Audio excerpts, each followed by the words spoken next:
It is my pleasure to have Sarma Melngailis with me today.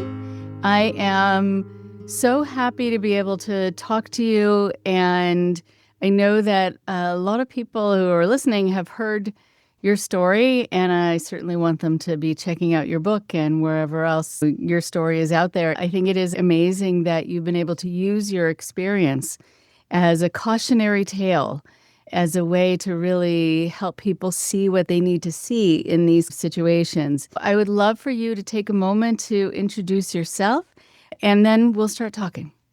Yeah, well, thank you for having me. My story revolves around, I had a big life in New York. I had a business and a restaurant and a brand that was growing. It was a plant-based restaurant. It got a lot of attention in the press. Celebrities came. I had a very big life from the outside, and then somebody came into it. And looking back at it, I understand it was very much like being in a cult of one. It all got taken down in this fiery kind of, not literally fiery, but it all unraveled over years. I lost it all and then some, and other people were harmed, which of course is the worst part because then it feels like it's my fault. And then I was also blamed and incarcerated. And then there was a docuseries made on Netflix called Bad Vegan, which also didn't tell the story correctly. And then that felt like a betrayal.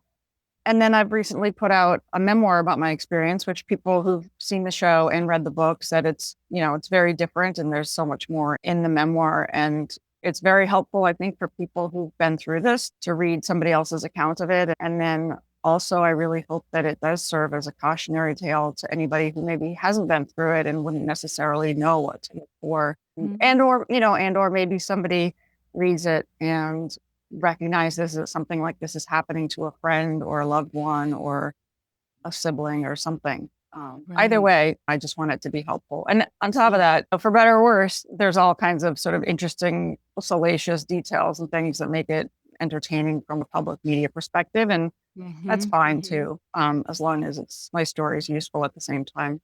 Right. And so I know we're going to be highlighting the lesser salacious parts of it, the parts that are more important, I think. And I have worked hard on this podcast to not be sensationalistic, to tell the other parts, the things that were important leading up to those moments and the things that were important after those moments. Yeah. And the bookends of the story, without the book in between sometimes, because that's something that you can offer to people in the media, et cetera, and they will eat that up. I'm curious if you feel comfortable talking a little bit about what you think Netflix or just media kind of got wrong with your story, just to clarify those things before we move on, because I think some people have seen the show and they'd be very curious to know what really represented you well, but also what didn't.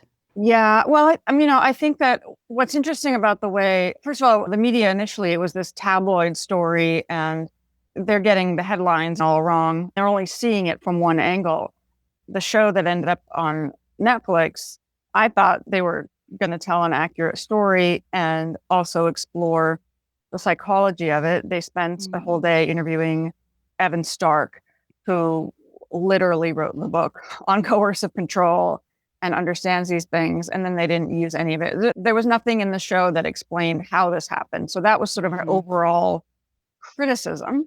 But then there were things that they left out in the way that they edited things that also prevented people from understanding what really happened. Looking back, the way that it was crafted together was so you could watch the show and depending on your own lived experience, either feel very sympathetic and think, oh my God, looking at what she went through, or you watch the show, you don't really understand what's going on. And then there's this ending that was very misleading where people go, oh, she was in on it the whole time. And so then half the people think I'm a horrible human being and I'm a con artist too. And I deserve to be locked up in jail, which is what a lot of the feedback I got afterwards, which was painful. And it was a betrayal by the filmmakers and who profited enormously from it. And I got my employees paid for my participation, which is what I wanted. And they were supposed to include that and they didn't. So I've gone through it in much detail in other places and I wrote about it on my website, but they even moved my words around so that I'm responding. And they had me do a phone call with him so that we would have more material for the show, but then used it to make it look like I'm laughing with him about everything that happened. It was funny because when it first came out, I was just in shock and confused. But then the more and more time that has gone by, the more I just see it for what it is, this deliberate, gross betrayal. And it's unfortunately a lot of people in that world of entertainment and Hollywood. I wouldn't have even said before that a documentary is part of the world of entertainment. They're meant to be, I think historically documentaries telling a true story. There's sort of an obligation to tell a true story. Otherwise, it's not a documentary. But in fact, they're just making entertainment and using somebody's real life story. And I think those people can, I don't know. So, karma, I don't know.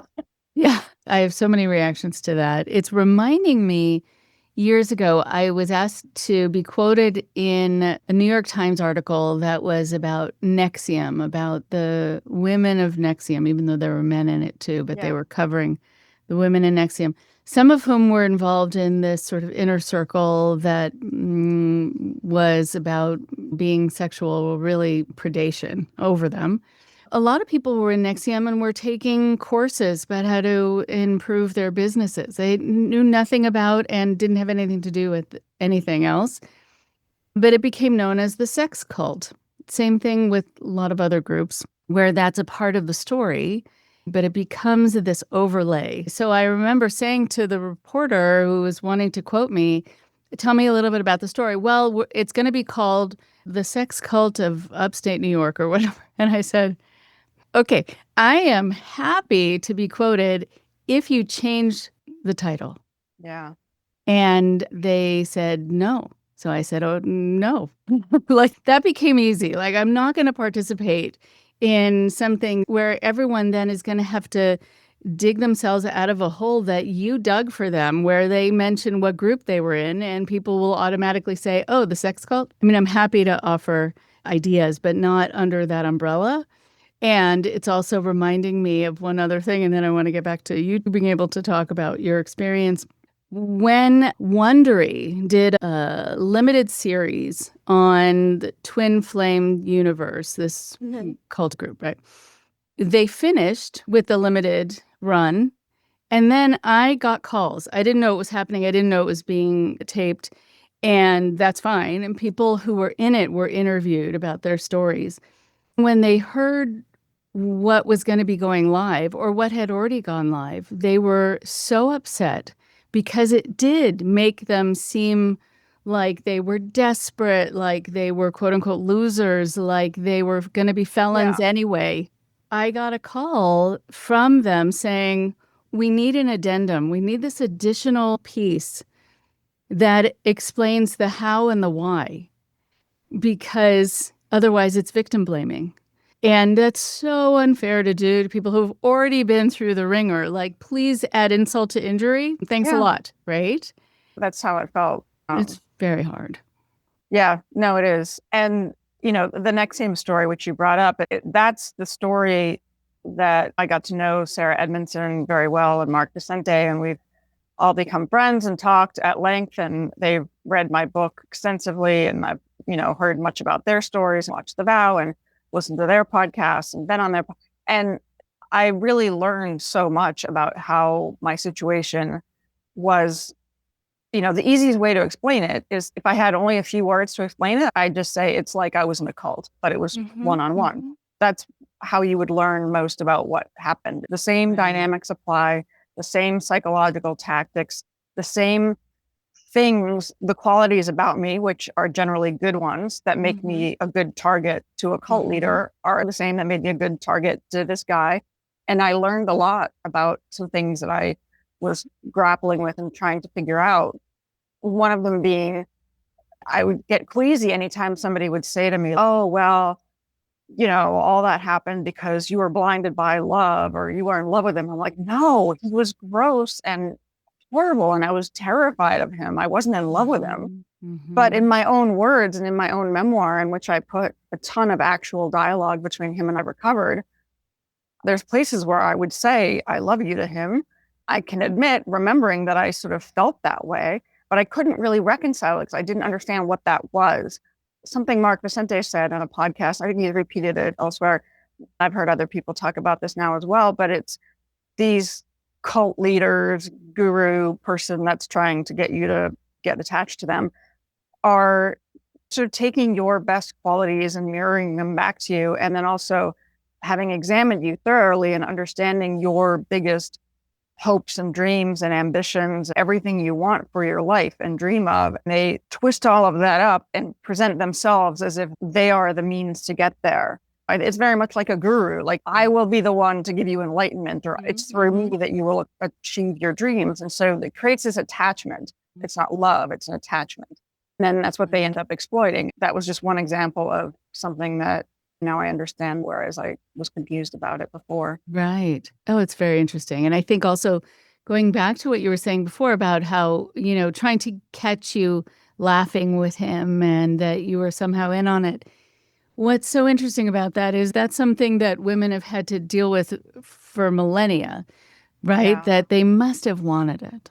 Yeah, or also not understanding. I mean, the call that they put at the end, I was like playing a role, and it was a 45-minute, like I was just trying to get him talking as much as I possibly could on audio. Mm-hmm. I had to even sort of dissociate, like deliberately, to even have that call, which I feel like I'm good at. I could talk to him and have a conversation without freaking out and wanting to yell at him of what a monster he is. I get it.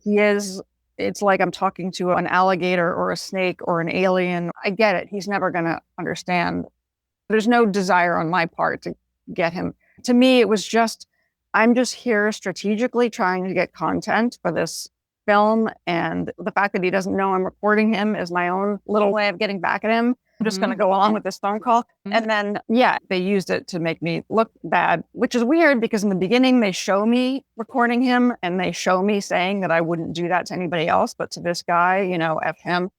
But by the end of it, I guess people forget that. But my point is that also I know that, very often, and I'm sure this comes up as it did in the, Diddy trial and whatnot, where they would pull up texts of the woman Cassie saying certain things. And what most people don't realize is, it's whatever you want to call it, fawning or whatever, it's self-protection, it's survival. It's like if you're dealing with a threat and somebody that makes you afraid, you're going to say what they want to hear. You're going to say whatever you have to say to keep them calm and try to get out of a situation. So it's a matter of managing the situation. And so you will very often say all the things that they want to hear, that they want you to do. That doesn't mean that we are enjoying doing them at all. It's just a matter of survival. Yeah. I'm sure it's like in trials and hearings, and that stuff has been misunderstood and used to defend the perpetrators. Absolutely. There was an interesting thing that came out recently about the idea of Stockholm syndrome. This idea, right, that people fall in love with their captor. That was completely wrong. The woman came forward and said, I was never in love. This psychiatrist decided that I was in love with this person because I was focused on him. But I was focused on him just as you would be focused on a snake in the grass. You're going to watch where it's going because that's your source of danger. I never felt for him. I didn't care for his plight.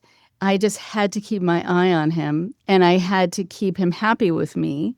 Right, exactly. You're going to want to strategically do whatever you can to get, maybe they'll have a bit of sympathy for me. Maybe they'll form an attachment to me and therefore be less likely to pull the trigger. The actual immediate threat is going to be. Yeah, right? You want to make sure you see where the danger is and where it's going and how to diffuse things if you can. It's all strategic tactics. And it was really explained away like she fell in love with him. Right. I know. That's so typically sort of gross and reductive and like they're trying to sexualize the whole thing. It seems kind of like some old man psychologist probably made that observation. But what is actually interesting is the trauma bond, which is the actual strange attachment, which I can see happened in my situation, where you end up feeling like you're dependent on this person and they're the only ones who can protect you. And of course, they're the ones who got you into the situation in the first place. But it creates this bond, which is complicated and icky. You feel an attachment where it's like, wait, no, don't leave me because I'm left in this situation and I need help to get out. It just creates a weird psychological bond.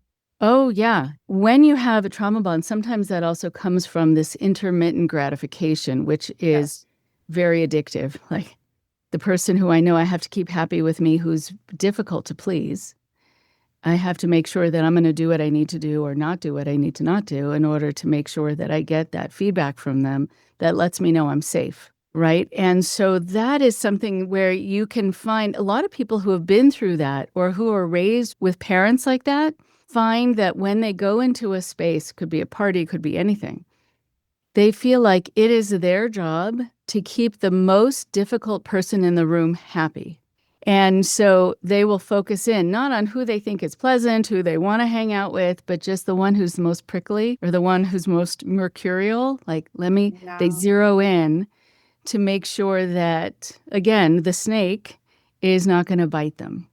Yeah. But it's an interesting thing because it's not necessary for you to keep replaying that, but a lot of people do it without realizing, you know? Yeah. And I think having been through all this research and learning and analysis myself, I see it now even in more casual situations. Usually it's a man doing it to a woman, but I'm sure it happens the other way around all the time. That's just my experience because I'm a woman. But where, Mhm. I can see it in all kinds of casual situations because I'm not like dating, I'm not doing that thing. But sometimes men will dole out compliments, but then they'll also do a bit of that sort of negging thing. They'll give you Mhm. like a little slight take you down, then give Mhm. you a compliment and then take you down, give you a Mhm. compliment. And it could be your looks, your intelligence, your accomplishments, your capabilities. It's amazing how much you can now see that happening in real time once you Yeah. understand it. Right. And, as a therapist in this field too, and this is part of the reason that I don't call this podcast just something about cults, because it is about relationships. It's about the power differential across the board. It could be politically, it could be anywhere, because you see it in so many places. People will say, "Oh, I went on a first date with someone. Oh, he was so great. He was so charming." And you know what? I think he is right. I probably do talk too much. And it was like this little comment. And I thought, ooh, what happened? Like he Yeah. made sure to make a comment about something to make you insecure, but you still think you had a good time and you're going to go out again. Yeah. And so I will sometimes say, notice what you are left with feeling worried about that you weren't worried about to begin with, and that was purposefully done. Sometimes they'll listen, sometimes not, because the charm is sometimes so great. And that's what I want to ask you about. Sometimes people will say to me, I had a feeling from the beginning, but I ignored it, or I learned to ignore it, or I taught myself to ignore it so I could get the other things from what this person said they were going to be able to provide for me. First impressions, I always find fascinating. They're so telling. And so, what was your first impression of him?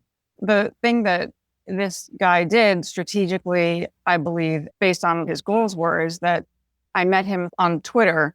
All of our first getting to know each other was all digital and then eventually Mm. on the phone. When you meet somebody in that way, they're curating what Mhm. information you're getting. It's a very different thing if you're meeting somebody in a work environment where you get to know them over time and slowly and the chemistry builds. You get to see them, how they operate with other people and how other people respond to them. You're much more likely to get a genuine Mhm. representation of who somebody is Mhm. versus just somebody telling you what they want you to hear and sending you the pictures they want you to see, making themselves look the way they want you to see them. He did that, and it was over a month before I first met him. In my case, I certainly got weird feelings. And even after I first met him, thought, yeah, this isn't right at all. I won't see him again. In my case, I realize I have never been good with boundaries. I can look back my whole life, this kind of thing happened over and over again where I just didn't have strong enough boundaries. And so people would Mhm. be able to plow right through, or they don't even need to because I didn't know how to put them up. And they would be able to Right. get back to me or reel me in some way. And so, yeah, he just barreled through and kept coming back or found a reason to pull me back, which is very common. These people are really good at doing these things because they're reading you. They've learned all your insecurities, how to push your buttons, what things to say to reel you in. And, also on the other side of this, it's another layer that puts another context in my understanding of how all this happened, I went through a whole extensive evaluation and got an autism diagnosis, which is just another layer of being able to understand how these things happened and what might have made me more susceptible than the average person, or maybe somebody who wouldn't get that diagnosis, even though, I mean, I think it's very common. It's not like I'm special for having it. I think it's more common than people realize. I think especially with women who have the diagnosis, it just is another aspect. That means if I'd known earlier, if I'd understood earlier, and other people in my life knew and understood, I would have been more wary of other people and of protecting myself. Right. Right. So coming from a family with people who are all over the spectrum of a lot of things, it is really interesting. And I used to be in education and worked with kids who had autism. I think more intensive versions, but still. A lot of people now are being diagnosed with autism 1, and it's really important to know what that means and what it doesn't mean also. I mean, it still means you're high functioning in kind of every way, but, and sometimes higher in a lot, like it can be a superpower. Yeah. And what is also important about it is the social aspect. And I think also being a straight shooter, that we assume, right, that what's true for us, right, is true for other people. So if we say what's true, why would we assume otherwise of these people who we're entrusting? I think that's why I feel really comfortable around other people who have these qualities. One of the things that's most reassuring is that what you see is what you get. There's this straightforwardness there. And so that's probably one of the things where it doesn't, I don't walk into a situation and if somebody tells me something, it's like it doesn't occur to me that they would be lying or misrepresenting, because why would they do that? Because I wouldn't do that. It wouldn't occur to me to do that. So why would they do that? Then you believe them and then you get into trouble. And I think that diagnosis is also correlated with sometimes what's called being a highly sensitive person, which can also create, I don't know, but anyway, it feels relevant and correlated. Because being like more easily overwhelmed than other people sometimes as well. Right. Yeah, because these people very often will bombard you with information and contradictory stuff and create confusion and overwhelm you so that your critical thinking is that much more impaired and you're unable to see what's really happening or advocate for yourself. Yes, right. Advocate for yourself. Very important piece here. And I think also that people who are more highly sensitive tend to be more conflict averse, right? So you don't say the things that you maybe needed to say. You don't set the boundary. You don't raise your voice if that's what's going to get the other person's attention. You don't have the argument with them. You go along, you avoid it, right? Yeah. Okay. Right. And so it's this fertile ground for people like him to come in, not saying that anything that you're doing, and I like your point, it's not like you're doing anything wrong, but that people will capitalize on those traits. Yeah. And that's where the problem is, not with you. So your first impression was curated, as you're saying. He could refine it. He could be careful about the tone and the language. So he came across fine. And then in person, what did you think about him? And here's the problem with meeting somebody in this way is that now it's all muddled and confused because I'm trying to reconcile what I thought I knew about him with whatever sort of vibes I'm getting. And if all I was going on was the vibes, I would have probably, I mean, who knows? Sometimes these people can be very charming and magnetic, but there's the fact that this guy sent photos of himself and he looked much different in person. And over time, he changed the way he looked even more. It's kind of a whole crazy story. There's a story in my book too of the first time he sent me a photo with his eyes and my having an initial reaction of fear, like an initial visceral reaction of fear, because he had these big brown intense eyes. And he, the reason I ended up chatting with him because he was talking, I had a friendship with Alec Baldwin. Alec had just joined Twitter. This guy and Alec followed each other. So there was that false validation there because I somehow thought they must know each other. And so I started talking to him, even though there's no picture on his back then Twitter. And then eventually put like a mysterious photo of like the bottom half of his face with his 5 o'clock shadow. And he had a very nice mouth, and it was this very intriguing photo. We did this sort of slow reveal. A little time goes by, and he's chatting with me, saying all this sort of cryptic, mysterious stuff, probably trying to get me hooked and lured. And then he sends me a photo of himself at the right angle with sunglasses on. And then it was a while before he sent me a photo where, I could see his eyes. The first time I saw his eyes, I felt fear. And that should have been a huge screaming red flag. I would know now that even if I couldn't explain the reaction, just having that reaction is a red flag to run away, even if it seems irrational. And yeah, sometimes people talk about sociopath eyes or that dark, intense stare. Yeah. And just a photograph, and I felt fear. And then I sort of overrode that, rationalized it, and just let it go.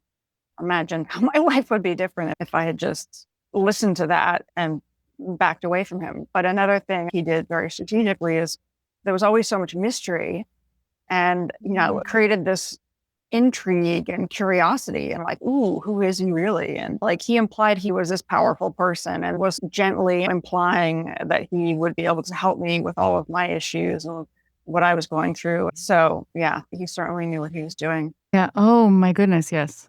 And it's interesting too that he just showed part of his face. It could be that he knew about his eyes, that he knew that he stared. I mean, there are these, yes, sociopathic eyes, and you hear sociopaths now being interviewed, and they say they look at the eyes and sometimes tell there's a fellow sociopath because it's someone who doesn't blink as often, someone who is studying you like prey, Yeah, not having a startle response is another one of those times. And I've seen it happen sometimes where I'm shocked. Like, it's embarrassing sometimes where just somebody says something loud or there's like a noise. But yeah, when you see somebody that is completely calm in a situation where, I don't know, in response to something, a loud noise or something kind of alarming, that freaks me out.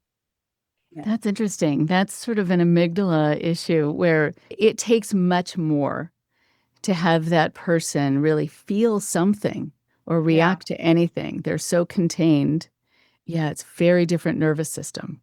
Yeah, which is why I think you're not going to see them meditating or really relaxing. I think they tend to want stimulation and excitement, and there's recklessness, and they just want that, activity. And the very first book I read, I ended up reading a lot of different things, but the very first book I read that gave a lot of descriptions of Keith Raniere, the leader of NXIVM, there were so many things I noticed he had in common, even though he was leading this whole cult, big group of people, and the guy in my story. One of them being that, according to this book, he was always playing video games in his downtime. And this guy in my story always had to be playing Call of Duty or something like that. Couldn't chill just the way that most people can and need to. Right. He needed the dopamine rush, the challenge.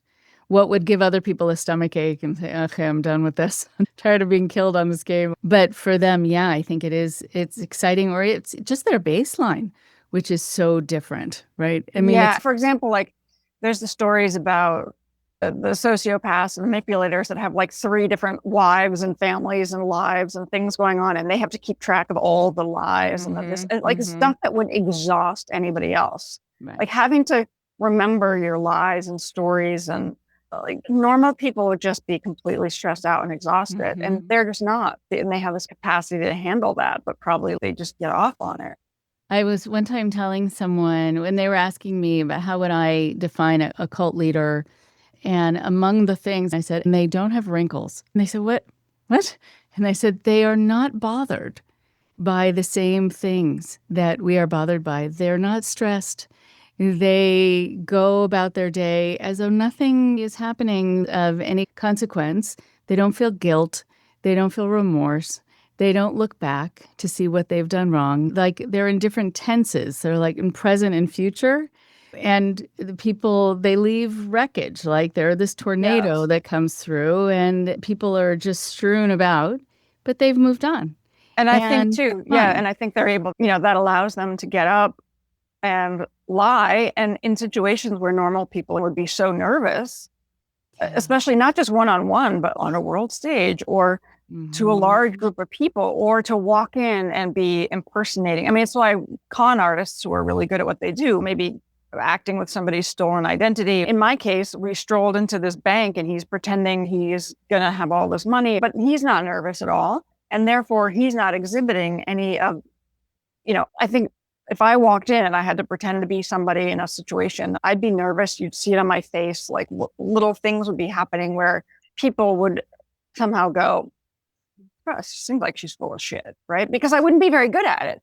Whereas these people are able to walk in completely relaxed, basically what would probably allow them to pass a lie detector test, right? Because all those things, those chemical reactions aren't going to be happening in their body.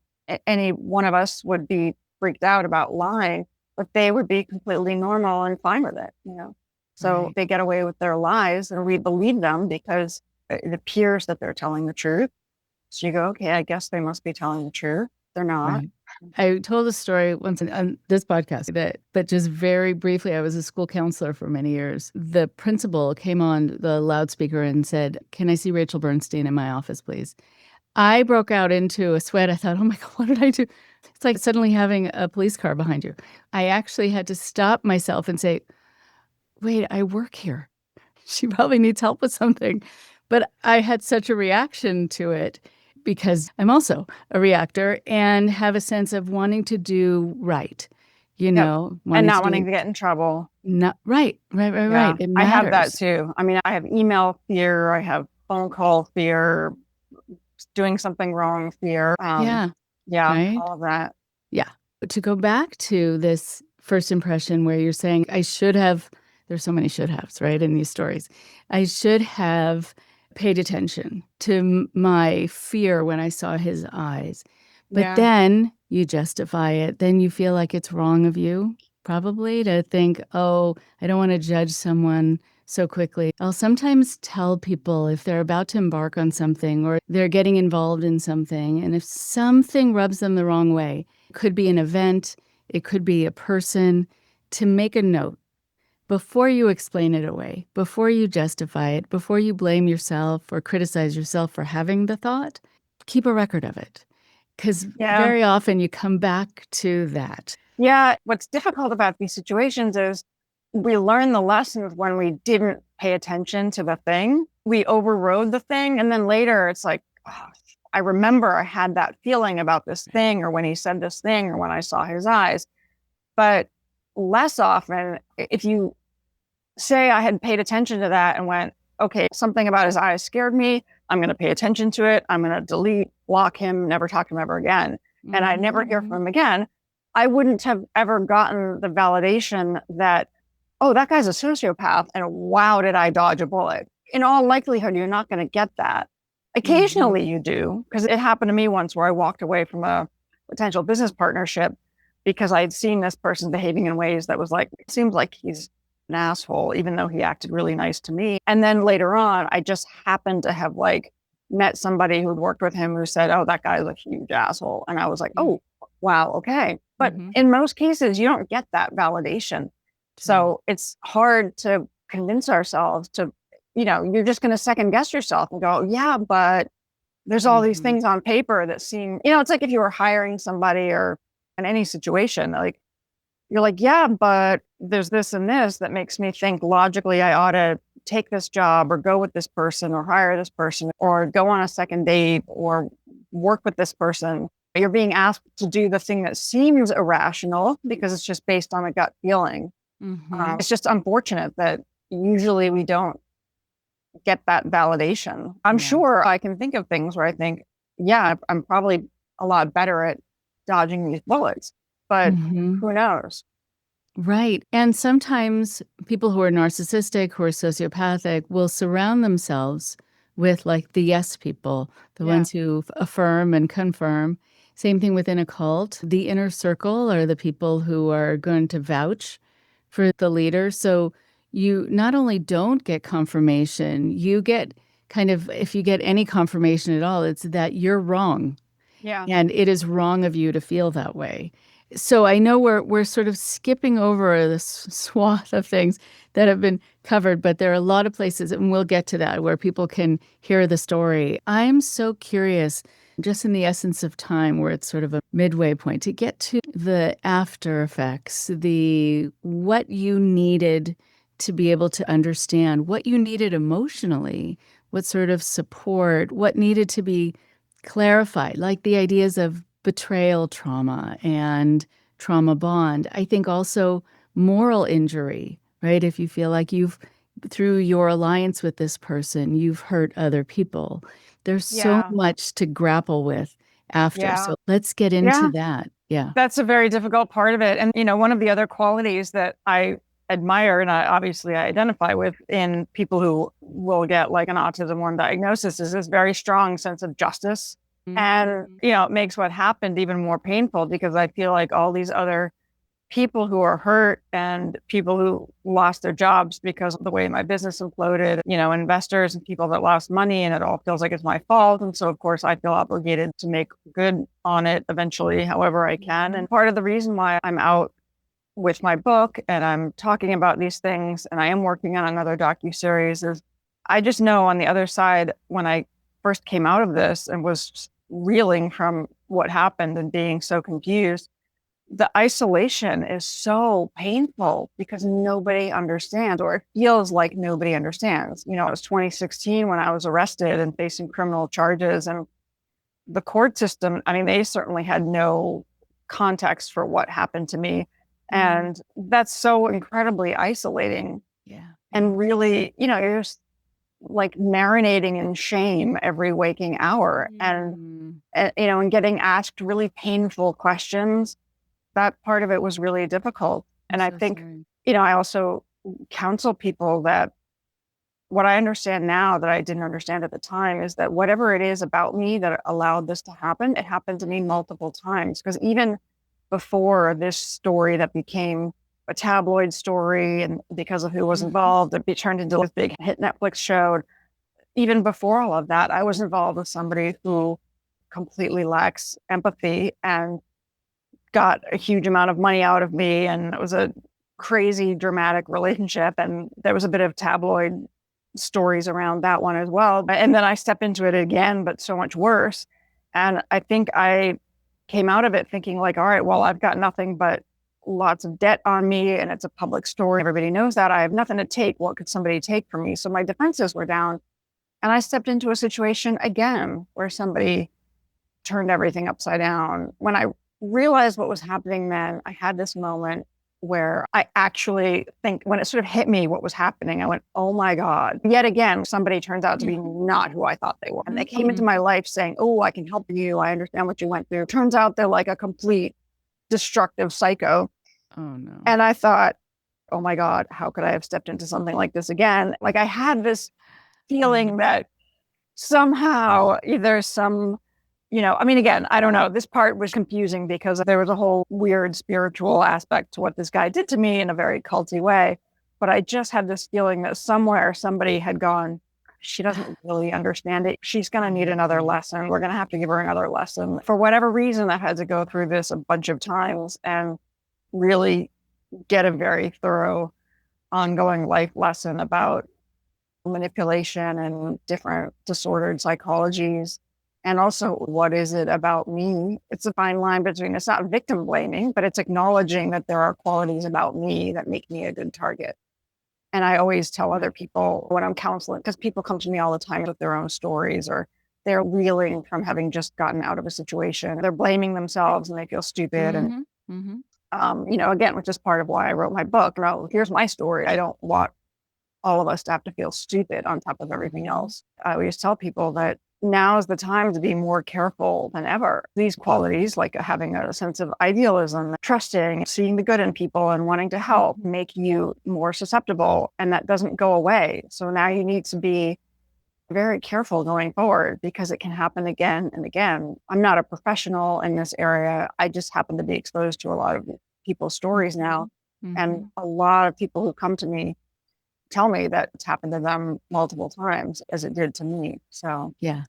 And that's been my experience with the 1,000 or so people I've worked with who have been through situations like this, rarely is it just one experience. Yeah.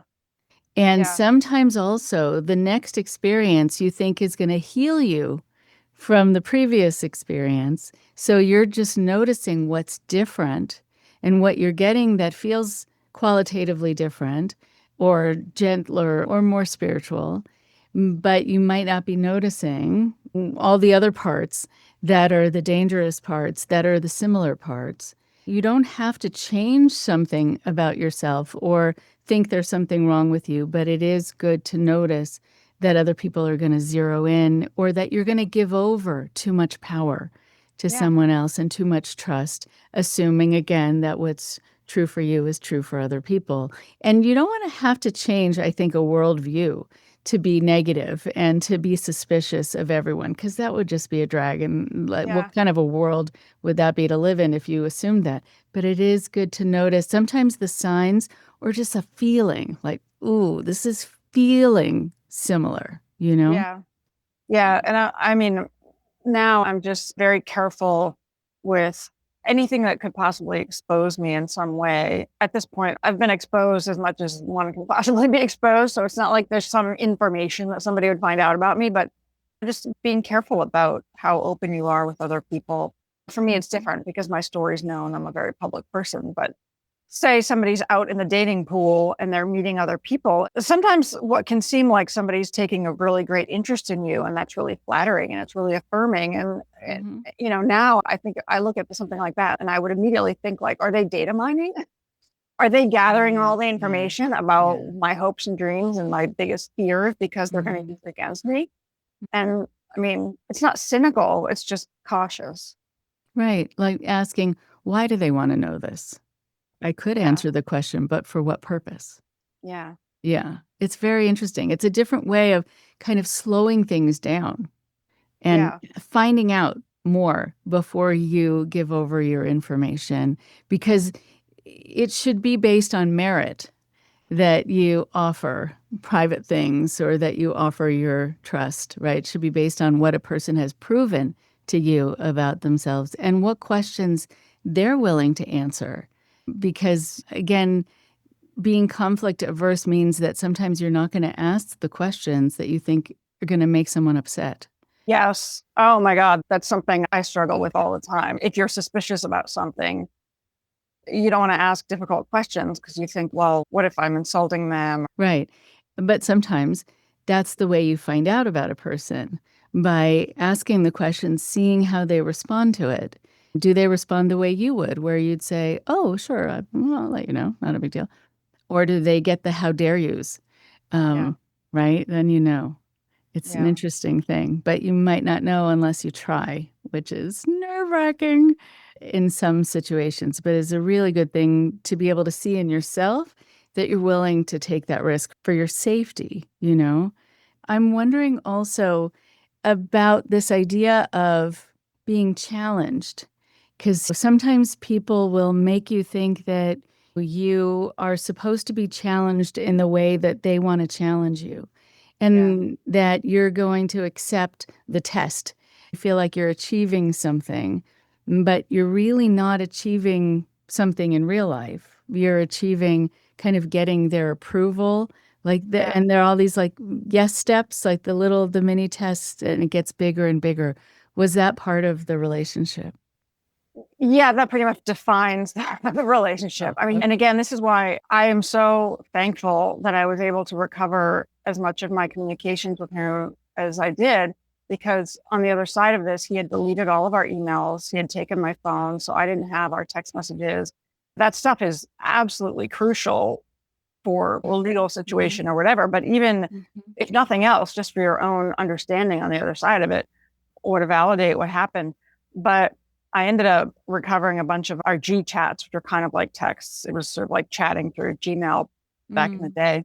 And I can see now, put this stuff in the book where, I mean, he crafted this whole diabolical scenario where it was as if I was deliberately being tested and I had to pass all of these tests. But I could see when I was resisting doing what he was telling me to do, he would be like, oh, so you're giving up?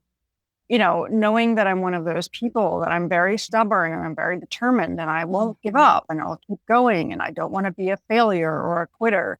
And so he would say things like, "Oh, you're giving up," or he'd say, "Maybe you're not the person I thought you were," meaning maybe I'm not the special sort of chosen one that's meant to be doing all of the world changing things that I wanted to do. Maybe I'm not that person. Maybe I'm just nobody. And it's just very blatant manipulation.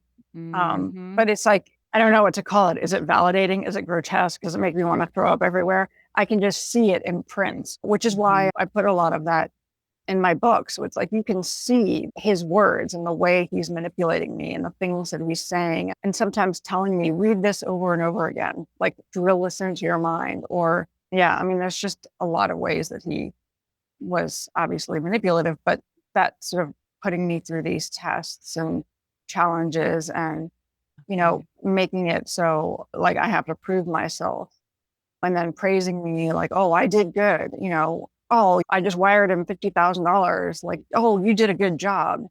You were strong. You did it. I believed in you. I knew you could do it." Like, what? Right. Yeah. That's, I think, part of the studying of a person, that they find out what their buttons are that they can push. It is true that so many people, when they come out of these sorts of relationships or cult groups or large group awareness trainings, they'll say, "Well, I acted outside my integrity and I'm not really an honest person and I don't follow through." But they are, and they do. These were the buttons. And the person knew that this would be used for behavior modification to make sure people were going to do what they wanted. You don't want to be called all these other things. Yeah. It's interesting. Yeah. Yeah. I mean, it's like they're very skilled at whatever they're doing. It's like they're bypassing your critical thinking and tapping right into your subconscious emotional needs and wounds from your childhood. They're like tapping straight into that.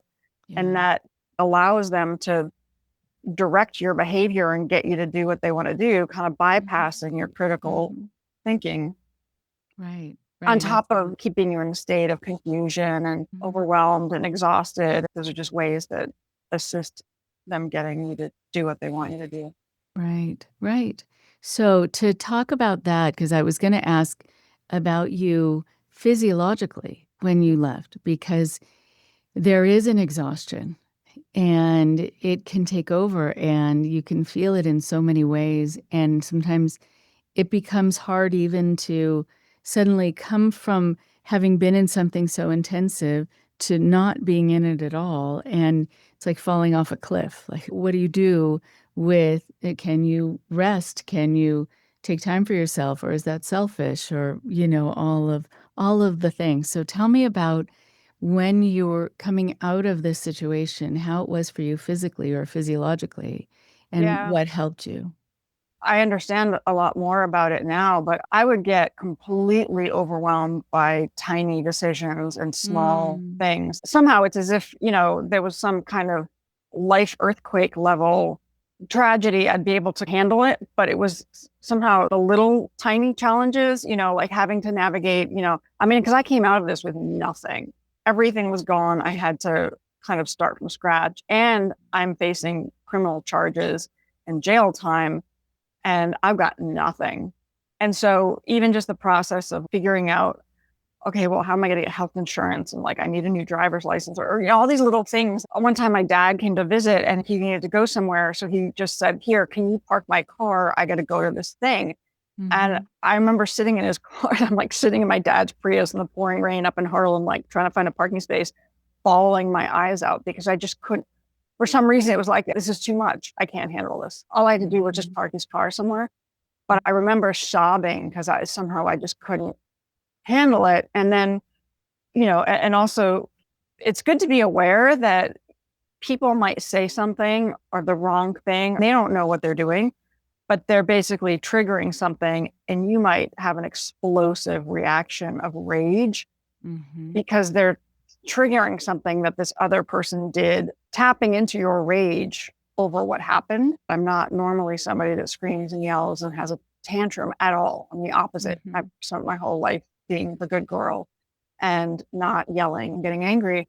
But there were times where, somebody would say something, or, I would feel cornered or whatever. And I just absolutely lashed out and like screamed in ways that I was like, whoa, where did that come from?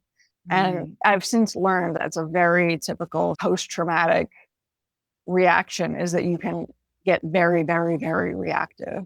Knowing all of this now, I was kind of thrown out of that situation into another sort of survival situation, because I'm facing criminal charges now.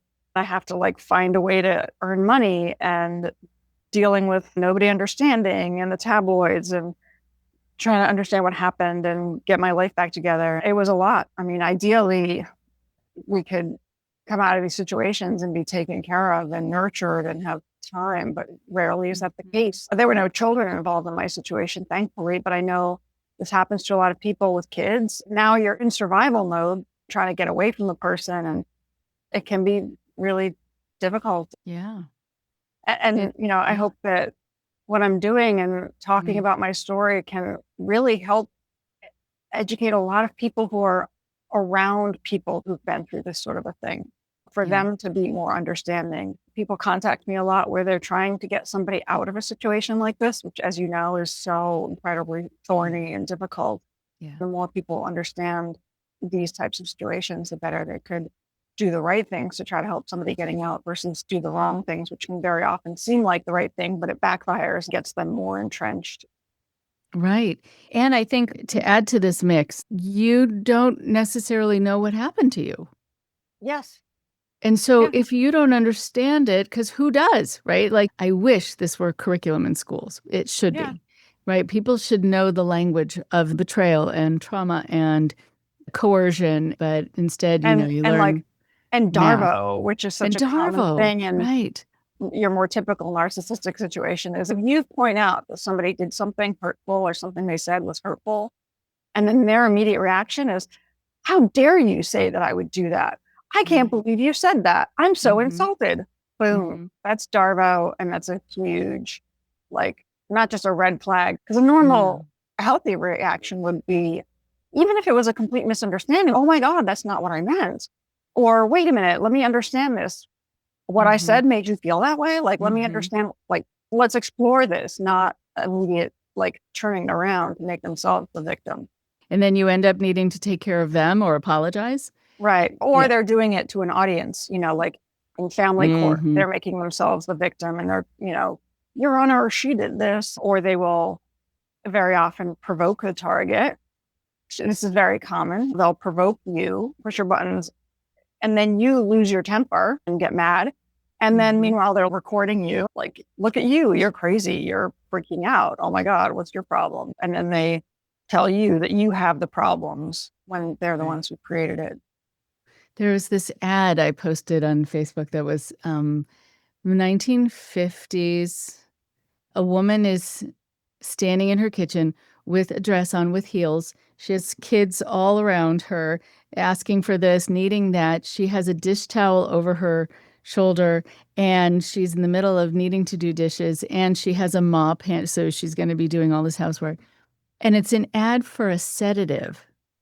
When you need a little extra help with your day, here, take this, as opposed to, could someone come in and help her for a second, or not have taken away her job so that she's home 24/7? But no, here, take this thing. So I think people, we get a lot of messages about handling things in kind of the opposite way that they should be. But I wonder also, when you were talking about feeling like you hurt people along the way, which is devastating, right? Beyond. I mean, devastating is even sort of a temperate word for it. I liken it to, like, if someone is in their car and you're in a car and there's a car in front of you and they purposely ram into the back of your car, it makes your car lurch forward and you hit the person in front of you. They, though, leave the scene of the crime. Right. And you're left with this person turning on you. How dare you do this to me? And you do feel bad because they seem injured, but you didn't. Is it your fault? I mean, you want to take responsibility, say, I'm sorry, but it's not your fault. Where'd the person go whose fault it is, right? Yeah. And it's like, it happens so often. that this is the case, you know?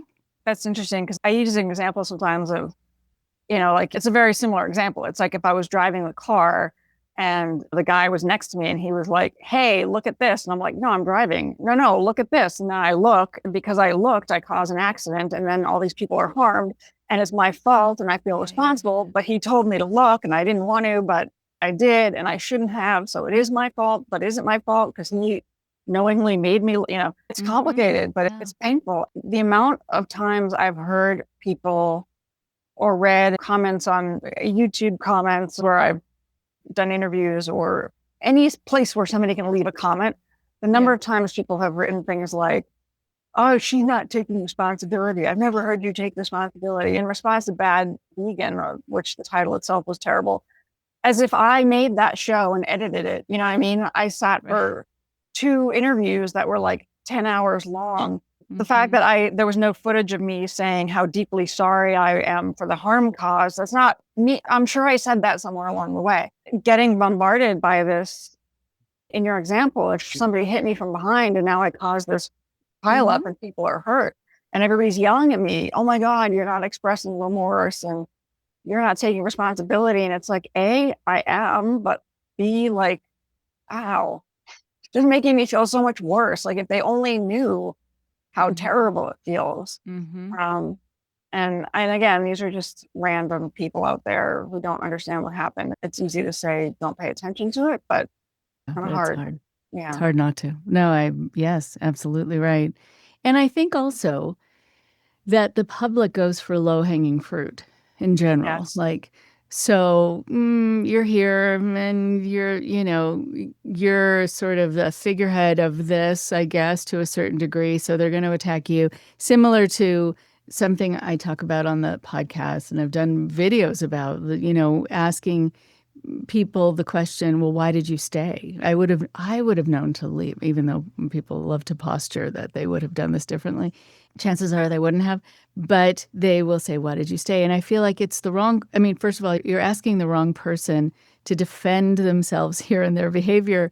The focus should be on the person who started this whole cascade of events. But they don't usually stick around. They're not willing to take responsibility. They're not going to do an interview very often. No. Well, and they feel no shame. And they're never going to, and they're not capable of it. It's almost as if they come in and create this giant destructive tornado, and then they go off to have their tornado hit some other person, and you're left awash in all the shame and responsibility and the blame. And they're on to their next target, which, is very much the case in my situation, because this guy wasn't even criminally prosecuted for what he did to me. And, he's doing what he did to me to somebody else. It's absolutely heartbreaking and it's maddening. I keep thinking, I wish the judge in my story, and the prosecutor is another story. I think she also lacks empathy, but that's a whole other story and tangent. But anybody kind of involved with my case and the prosecution, and the judge in particular, who at least said in my sentencing that it seemed clear I tried to run my business and he could tell I was a good person trying to do the right thing, and just a lot of messed up stuff happened. Therefore, he sentenced me to jail time. Part of me wishes that some of those people would read my book and potentially go, oh, wow. Like, wow, is this different than, and by the way, I can't believe we let that guy go. And now he's doing the same thing to other people. And hopefully the details of my story would help think judges and people in the family courts and criminal justice system, they should all be required to study this stuff, because this is where that stuff shows up, is in these horrible custody battles where one of them's like this sort of malignant narcissist manipulating everybody in the system. They're trying to turn everything around. And if the people involved and the judges and the attorney, if they don't understand these dynamics, they're going to be duped by these perpetrators, and they're going to let them get off and go out there and do it to other people. These people find a way to not be held accountable. Right. They hone their skills, case by case. I think the message, and this is something for judges, for attorneys to really know, that if they're not looking at the right person and if they are not punishing the right person, then that person gets the message that they can get away with this. it emboldens them, then it creates more of a monster, I think. Oh, Because yeah. they feel impervious and like they're Teflon. And Yeah. so, And they're just yeah. physically out there able to do it, as opposed to, I mean, this guy, there's no rehabilitation, nothing. He's never going to like suddenly change. And yeah, he's out doing this. I mean, some people get it. The detective who arrested me, we were found in Tennessee. I write about him extensively in the beginning of my book because he saw it. Some people have seen this stuff enough times where they recognize, and it's happened to me where I've looked at situations and I think, oh, wait, I see what's going on here. That person's in control. This person's under their control. And the detective who arrested me saw it. He saw it from the way that the guy responded to being arrested, and then the way, because we were separate, we were in separate rooms, and the way I responded and the whole dynamic of the whole thing. And he was probably, from having seen situations like this before, he was like, oh, I see what's going on here. He was in Tennessee. I was extradited to New York, and then I was prosecuted in New York. And they certainly didn't get it at all. That's a crime in and of itself. I know we're running out of time, which is unfortunate because it's been great talking to you. I want people to hear from you, from your takeaways, really what to watch out for. I know we talked about sort of first impression, recording it and keeping track of it before you explain it away. Is there anything else about how your body reacted to certain situations that now you notice, or something that can help people alert themselves to the potential for danger in a situation? Yeah. I mean, one of the classic ones is just, somebody moving really fast. I think so much of it comes down to your gut feelings, but also moving really cautiously and slowly and deliberately. When you meet somebody under any kind of mysterious circumstances, that's a huge red flag. That's why I always say it's too bad that people are so online nowadays, and that, people aren't meeting other people in the context of work. And, the more you meet all the other people in somebody's lives, and they have friends that they've had since childhood, or you see their relationships with their families and what's going on. And the more of that other information that you can get about somebody that's not controlled by that person, the better. Now we're talking farther down the line, but whenever anybody's in a situation like this, I always tell them that gather as much information as you possibly can. Back up all your texts, like make copies, hide them somewhere, get as much information as you possibly can, record them if you have to. I think there's even situations where now they're starting to, in some cases, override, because in some states it's illegal to record. There's 2-party states and 1-party states. So like when I recorded this guy for the film, I was living in Massachusetts at the time. I had to come back to New York because it's legal in New York to record somebody without the other person knowing. But in some states it's not legal. And I think they're starting to examine that, in cases of like spousal abuse or whatever. Yeah.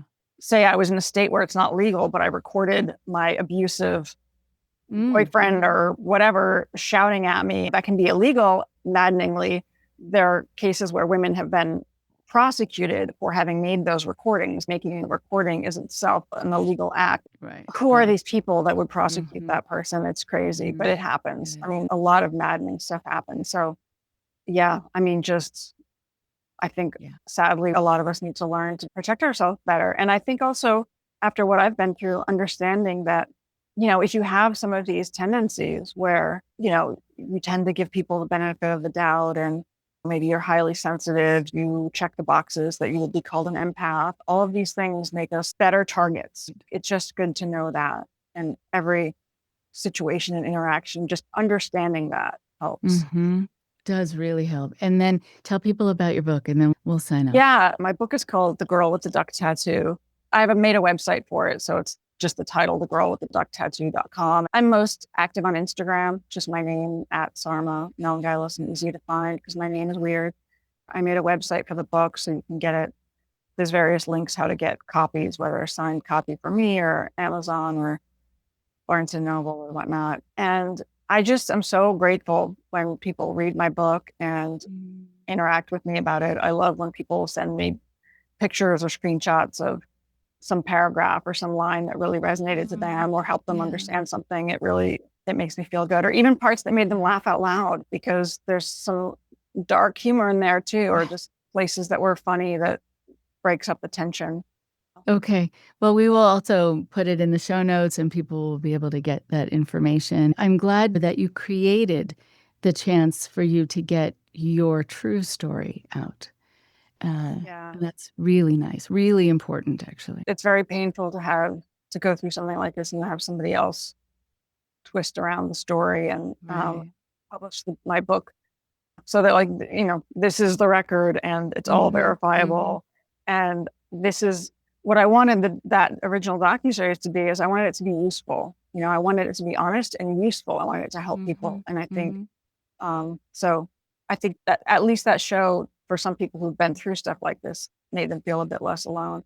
But I think the book really goes so much farther. And I'm continuing to write more, and I write on Substack now, and I want to keep writing about these topics. And Great. yeah. Great. Oh, so good to talk to you. Come back anytime. I wish you well and healing, and that you get the support you need and deserve from here on in. Thank you so much. I really appreciate that, and I'm grateful to be on.